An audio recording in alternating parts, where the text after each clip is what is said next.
Hi everyone, it's me, Arielle, and it's Wednesday Warriors, and today I'm going to attempt to be professional even though I'm wearing my pajamas. But I do sort of not mind doing videos randomly whenever I have the chance, even if I'm just wearing like clothes that I bum around in or wearing my pajamas, because I think that it shows that I'm comfortable showing my real self to all of you, and I hope that you feel comfortable when you watch my videos. Today I'm going to be talking about a specific topic, and the topic is dealing with your eating disorder and your parents as an adult. Because let's face it, they affect us even when we're grown or we carry issues with us. And I will openly admit that I have what you might call daddy issues.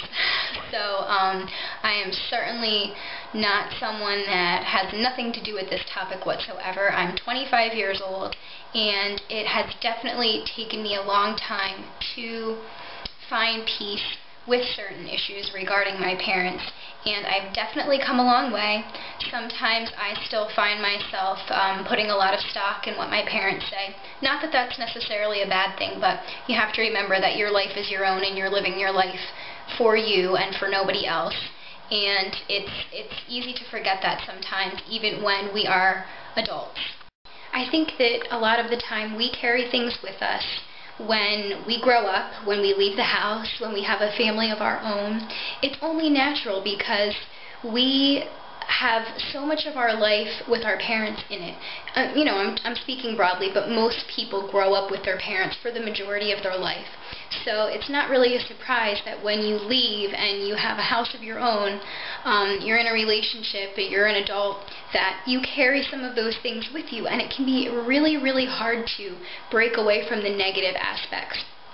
Parents have a lot of positive aspects on their children, and I certainly hope to be a parent at some point, and I want to give my child a lot of positive attributes and a lot of positive feelings, but parents are not perfect beings, so we are going to always have something carrying along with us from our childhood, from our time with our parents, even from when we were teenagers or in our early 20s, if we were still living at home, that we find difficult. A lot of the time, your issues can remind you of your parents, or vice versa. Your parents can remind you of your issues. You know, if you go back home, a lot of the time that can be a triggering place for you. Just, being with your mom or being with your dad can sort of set off things inside of you that you would rather forget. You're not alone in this, I promise you. I've said before that I think people should be required to say 3 times, parents are people, parents are people, parents are people. Because parents are not perfect, and as much as we would like them to be as good as they can be, they're human, they have flaws. We know firsthand how flawed wonderful people can be, because we have problems of our own and we struggle very, very hard. And I don't think that a lot of people realize until they get to a certain age that their parents struggle with a lot of things as well. And being a parent is extremely, extremely difficult. Parents aren't perfect. They can't be responsible for our issues. They certainly have a lot to do with it a lot of the time, and I know that there are definitely some severe cases where abuse, emotional, physical, sexual, what have you, is involved, and, that's sort of a different story. But at the same time, a lot of the things I'm going to be talking about can relate to those sorts of issues as well, because there's only one thing that you can do when issues with your parents are still there and you are a grown adult. And I'm going to get to that one thing at the end of the video, but first I want to touch on a few other things. You have to learn to be your own person, not be pressured, not be made to feel bad. You're an adult. You have to act like one. And if you are made to feel like a kid around your parents or by your parents, then you have to do something about it.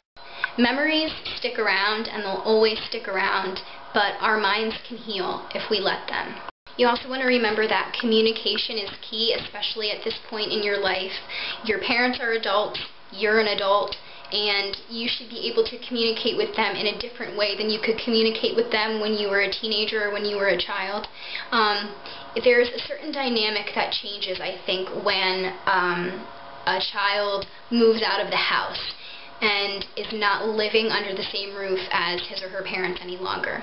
And this can in some cases be a really good thing. It can also be a really bad thing, especially if you're dependent on one or both of your parents.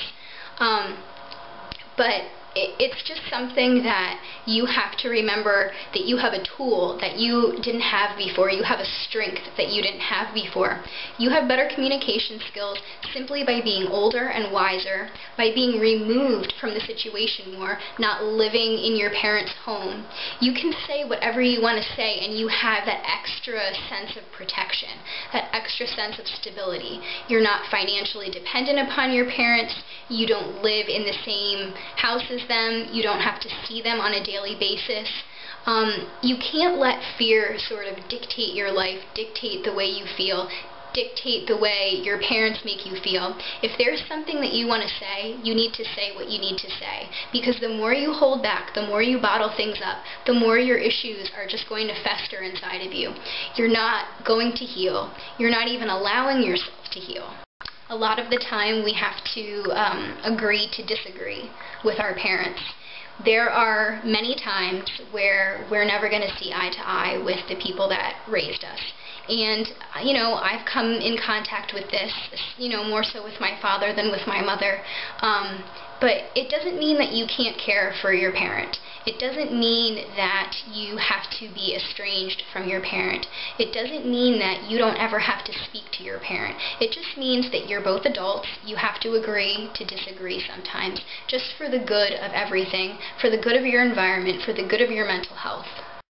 I realize that all of these things are very simple, straightforward things, but it's funny how quickly you can forget these very basic tools when your parents are concerned, because it's almost like, even though you know you're an adult and you know you're independent and you know you're on your own, you sort of revert back to being a younger self when you're around one or both of your parents. I mean, it happens to me. I'm either more dependent, or I'm more pressured, or I'm more trying to please. It's just, you sort of forget who you are sometimes, and this is not the case for everyone. And I definitely think I have fairly healthy relationships with both my parents, definitely more so with my mother than with my father, but my relationship with my dad has gotten a lot better over the years, in part because we do live in different houses. You also have to realize that you may not be able to repair everything with your parents and your relationship with your parents. And this can be really hard to swallow for a lot of people, because if there's something that is like a thorn in your side where your parents are concerned, you want to rip that thorn out, and you want to heal, and you want to be able to feel soothed and feel better and have a very comfortable situation. And this doesn't always happen. And sometimes you have to realize that you're not going to get exactly what you want. And I think that this is the main, most difficult thing that people face as adults with issues with their eating disorders and with their parents. Sometimes we just can't fix things. For the same reason, sometimes we just can't fix things with certain friendships. We might want to with our whole hearts, but something just isn't clicking. And it doesn't necessarily mean that you have to say goodbye to your parents, to those people in your life, but it may mean that your relationship will be different than the way that you wanted it to be. And it takes a lot of time sometimes to sort of swallow that and nod your head and say, okay, this isn't turning out the way I want it to turn out, and it's not going to turn out the way I want it to turn out, but I can make my peace with it. You have to make your peace with it, or you're never going to be able to move forward. I have had to make my peace with a lot of the things in my relationship with my dad. And by that I mean that I have always wanted a relationship that does not exist. And I've tried very hard, and I know for his part he has tried. And it's just that so much time has passed that you can't really get back all of the 25 years that already happened, but you can move on from here. And it may mean that things are going to be different, But it doesn't necessarily mean that things are going to be bad.